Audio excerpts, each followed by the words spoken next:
And we're back. This is part two now? Part 3. This is part 3 now. We're whizzing through this. 2 is done. 2 is done. We are tearing up material. Yes, we might have more than a trilogy here. We might. We might. An octology. Octology, we're going for 8. Theory, we got a lot of time. We got a lot of time. That's the advantage of the radio. It is. Of being able to just be like mellow. Okay. But you know what I think? Yeah. I think after this video segment, we will just talk on the mic. Okay. And then we can flow. And then we can, yeah. Yes. Just go for it. Yes.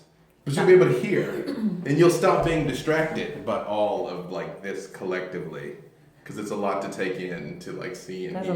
There's a lot. That is. Yes. So we're talking about the basically the you know, it's funny because I'm in this place now that most of what I see of like most self-help stuff, most like new age type stuff, when I read it and I see it, I'm just like, you know? I'm like, that's so corny and stupid. Stop. You're coming from the head, man. Don't come from the head, come from the heart. No. It must not come from the heart. No. Okay. But and you know what it is? It's when it's too far. Hello sky, hello sun, hello fuzzy bunny stuff. You know? I have to read that one. What? I burned my copy. Darn it. You should have given me the fuzzy bunny before you burned it. No. To go with my chicken claw. It's like my fuzzy's like a good luck. Okay. No, my fuzzy bunny's like the Monty Python bunny. Oh, okay. Speaking the language of your people there, by the way. I know. There was a cultural connection. I know. We had a moment. Monty Python connects all. It's true. They connect all. Still Still they always. do. Yes. No, they still do. In the year I mean, 5000. anyone that likes Monty Python is just hands down cool. True. I'm not too sure about anyone that doesn't. That is true. Monty Python and the Holy Grail. If you haven't seen it, Monty Python and the Holy Grail. People who don't like Monty Python, I just feel like there's some kind of level of humor that they just don't tap into. But it makes me sad. I think because it's so funny. I think the word you're looking for is they're not very smart.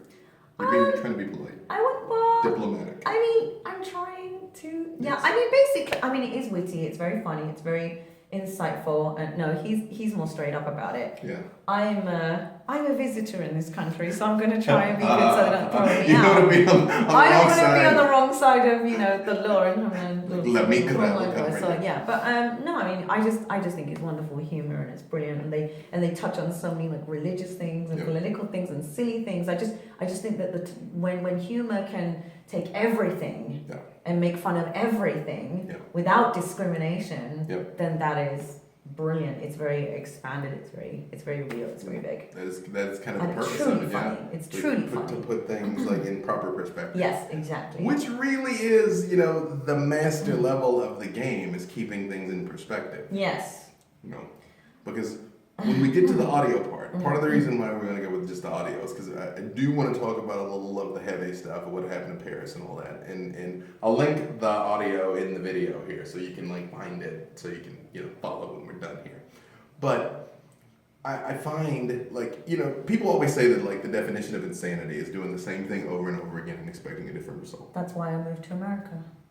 Because I wanted to continue to be insane. No, I'm kidding. I thought you came for freedom. No, which clearly they don't have in Europe. That's what I've been told. Right, but that saying is actually the reason I started to come to this wonderful country. Because I felt like things weren't moving for me in the UK. And I kept doing the same thing. And that's actually a continuation of what we were talking about, how my journey's unfolded. Mm-hmm. That I did hit roadblocks and I did feel stifled and I questioned whether I was good enough because I wasn't succeeding and I wasn't being able to sing or kind of write and no progress was being made. And then you question, is this really what I'm meant to be doing? Because nothing's happening. And there's all these things that say if you follow your passion, then things will unfold and blah blah. No, it did not happen. I spent years and years.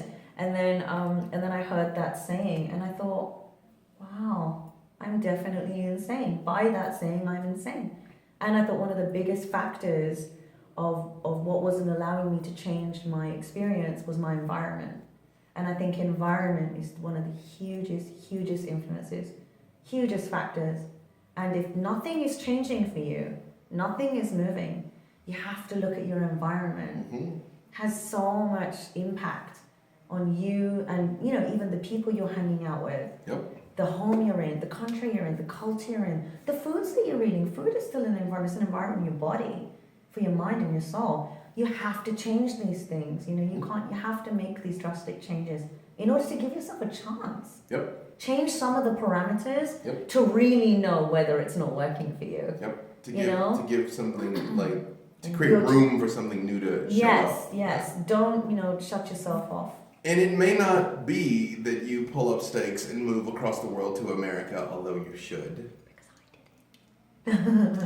I did it. But I mean, it's just like what you were saying. It might be like there's another saying that I really love. That is like, if you show me the 10 people you spend the most time with, I will show you you.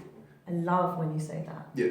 It stuck with me. Well, it's always amazing because I can tell some people I say that to and they're like, oh. And some people I say that to and they're like, oh no. Yeah. You know? So, It's true. if when I say that you feel a little bit of, It's okay. it's okay. It's okay to feel that way. It is. It means you're recognizing it. Yep. And it's actually a good reaction because you're being very honest with yourself. Yep. So congratulate yourself for doing that. As long as you do something about it. Yes, don't just tap yourself in the pat yourself in the back and go, yay, I recognize these people are wrong or not necessarily aligned and right for me. Okay, I'm gonna chill and, you know, have an orange juice.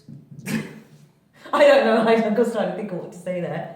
An OJ, an orange juice. Wait, what is the drink that I wanted? You wanted to... What I had before we started? I said I was gonna point and you would have to say it? Water. We'll have a glass of water. It just sounds like, everything sounds so like classy and important when you say It's it. not, it's really not. It is. Okay. Like everything sounds special. Water? Like the water tastes better. The water. It does. Yeah. Well, it goes down the same way. Like many No, things. it goes down smoother though. It goes down a little smoother, yeah. Yes. But yeah. But if you find yourself in a situation, by the way, to piggyback off of that, where you do maybe have to start moving away from some people, that maybe the relationship has run its course, maybe they're not going to help you get where you're trying to go in the direction that you're trying to go. Mm-hmm. It doesn't have to be some big grand thing. It doesn't mean that they're bad people. It doesn't mean that you're a bad person. It doesn't mean you have to give them some grand speech. It just means that you start systematically following your bliss. And if you want to be a beat poet and your friends only want to go hang out at the bar, try and get them to go to the bar where they're doing beat poetry. And if they won't go without them.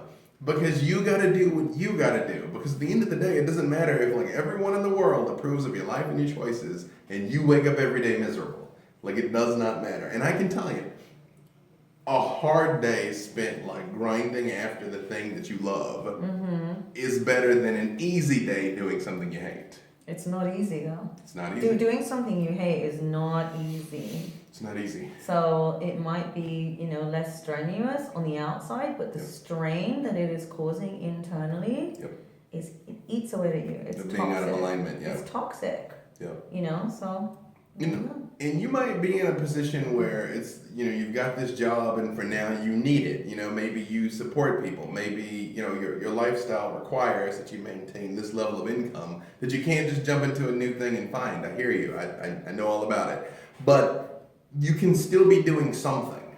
You can still be doing your singing gigs on the side and going out and doing open mics. And working in a bank and falling asleep in the toilets and then going out at night and singing at open mic nights. Hence, you're falling asleep. I was about to say there might be some correlation. There was a complete complete correlation. And other than the fact I don't want to get up at 6 o'clock in the morning. Well, but who does? No one. No. Not for that. No. Some people do. Yes. But yeah. Some people do. Some people are like 6 o'clock in the morning. Yeah. Well, it depends what you're doing. If Right. you love what you're doing, True. you're going to get up. If you It's don't like- like what you're doing, you're not going to want to get up. It's like when it keeps you up late and wakes you up early. That's Exactly. when you get the right Like, thing. I know somebody who has worked in investment banking for a few years, yet when he wants to, and hates getting out of bed for his job, cannot get out of bed for his job, he's always late to work. But when he wants to go play a round of golf on his day off, he is up at 4 o'clock in the morning and at that golf course. And let me tell you this, for anyone that doesn't know about golf, it's a lot of walking, it's a lot of dragging that trolley around, and people think it's just a bunch of guys whacking from golf balls. That is a hard game to play. Golf's a hard game. It's a very hard game. Yeah. Very, very tough. So I'm just saying that, if you're willing to get out of bed early to go hike or go do something in nature or go practice or do something like that, that's just this. Observe that. You have it in you. Yeah. You have it in you. And that's what you should do. And just make some time for it. Mm-hmm. We all owe it to ourselves. We owe this to ourselves to explore that part of us. Yep. And it's not fair that you shouldn't. It's not fair that circumstance and situations don't allow you to do that. You wouldn't have been given that passion or that desire or that motivation if you weren't meant to explore it. Absolutely. It's given to you for that reason. Absolutely. Where you might go with it, that's not your concern. You don't need to put pressure on yourself about that. Absolutely. But give it a chance. Well, yeah, because we got all the time in the world. All Lord. the time. Sorry, you watching the video, you're like, It's a very big eye. I do, it's a giant eye. A giant eye coming at you right A there. giant eye. Yeah. I discovered right before we went live that apparently I now have a giant everything. I weighed in at like 283 pounds. That sounded really funny the way you just said that.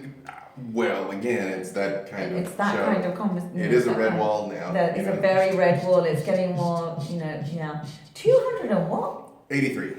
283. I don't even know what that is in kilos. Is that like 140? I didn't even know the scale could go that high. It's like Well, 100. it is digital. No, it's a little less than 140 kilos. Okay. 130? I have no idea. I'm not. It's 2.2 kilos per pound.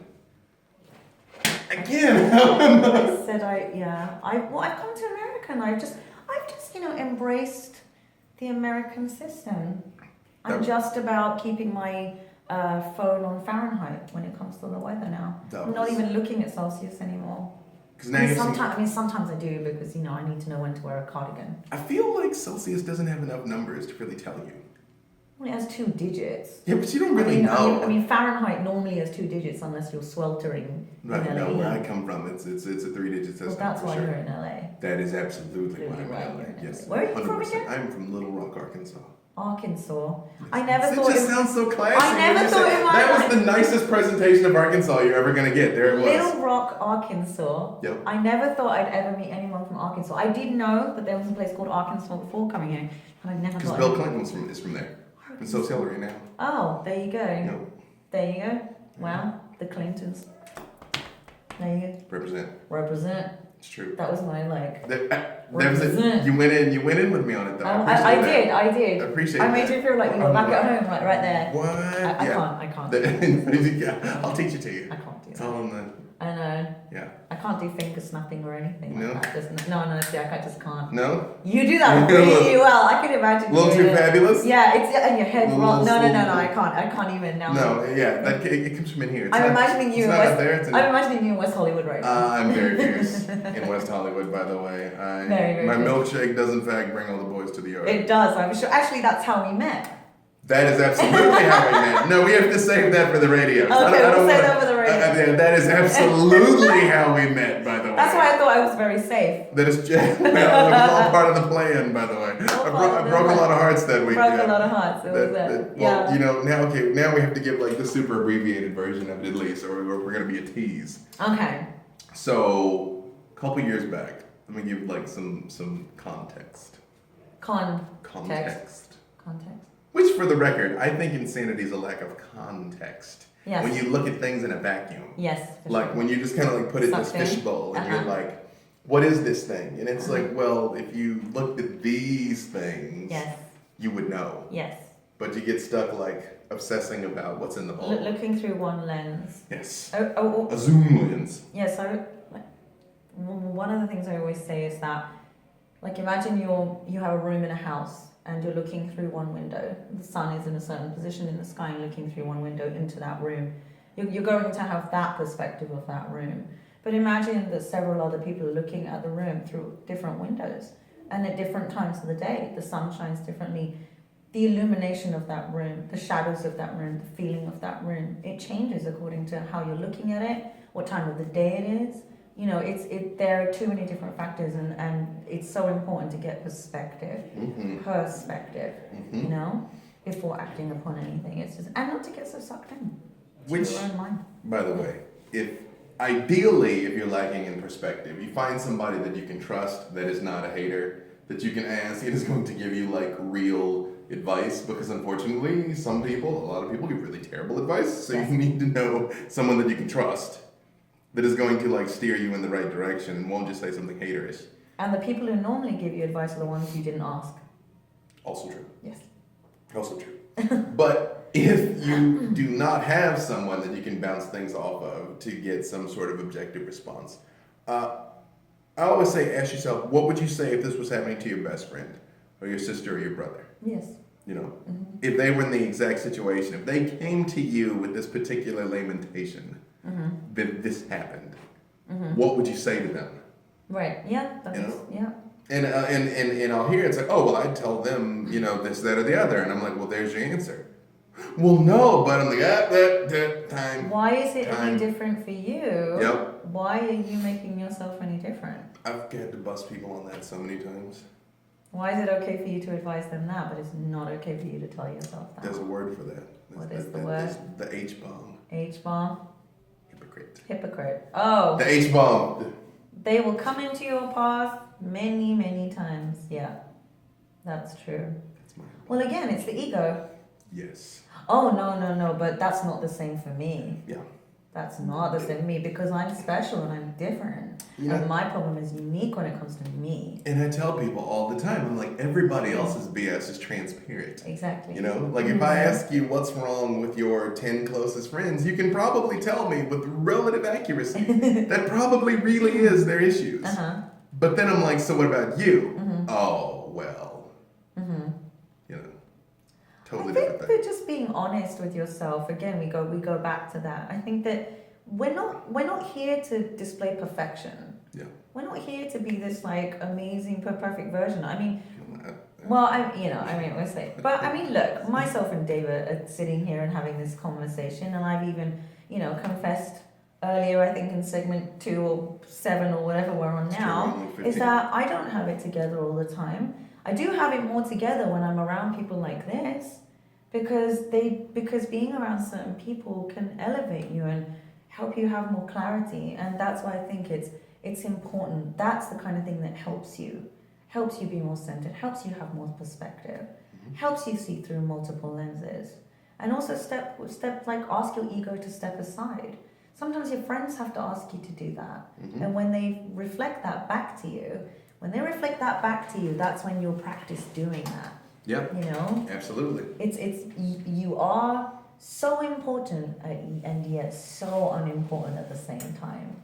Absolutely. Your problems are big and small. The timer is telling me that now it is time to stop again, but this time we're just going to go for the mic. Okay, let's do it. So I'm going to link the audio in this Okay. so that you can see it. So like, get this. I have to, here I'm going to adjust the camera so you can like breathe in as much of that as you want. Aww. Is there anything you'd like to say for the people that are watching before we switch just to the audio? Keep listening.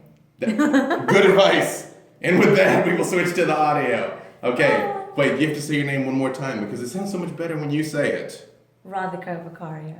Boom. Part of Temper Heart. Part of Temper Heart. Temper Heart. The important part of Temper Heart. Temper Heart. Listen to our music. Yes. #Temper Heart. Okay. Bye-bye.